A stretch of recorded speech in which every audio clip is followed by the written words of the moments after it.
Huwa ċar illi hemm ħafna teżżis fih dan il-Partit Laburista li qed iseħħ mhux riforma imma tuħ ta' qalb. Sostna dan il-professur Andrew Azzopardi permezz ta' post fuq Facebook fil-ġurnata illi fija għalqu in-nomini għal karigi fit-tmexxija tal-Partit Laburista. Azzopardi sostna illi s-soltu dawn it-tip ta' elezzjonijiet prattikament ma jkun jaf bihom ħadd ħlif dawk illi jkunu tal-qalba fuq ġewwa.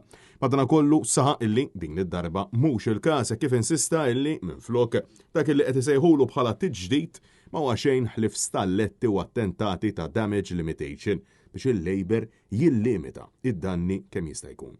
Fl-aħħar ġimgħat, partikolarment wara ir-riżultat tal-elezzjonijiet ta' 8 ta' Ġunju, il-qasma fil-Partit Laburista deret waħda ċara. Bliks kontinwi miċ-Ċentru Nazzjonali Laburista u saħansitra minn dawk qrib ħafna ta' Kastilja.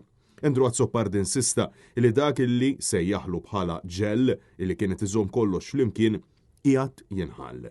U kompla jgħid illi l-fatt li titlef nies minn ta' ġewwa wieħed wara l-ieħor qed iwassal għal qtieħ il-qalb.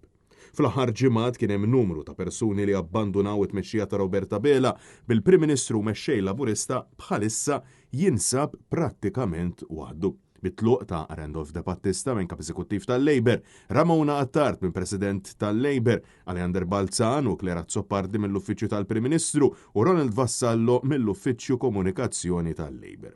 Fej, saħansitra kien hemm diversi persuni oħrajn illi minkejja id-dedikazzjoni lejn il-Partit Laburista raw il-bib jingħalaq f'wiċċhom minn Bela stess.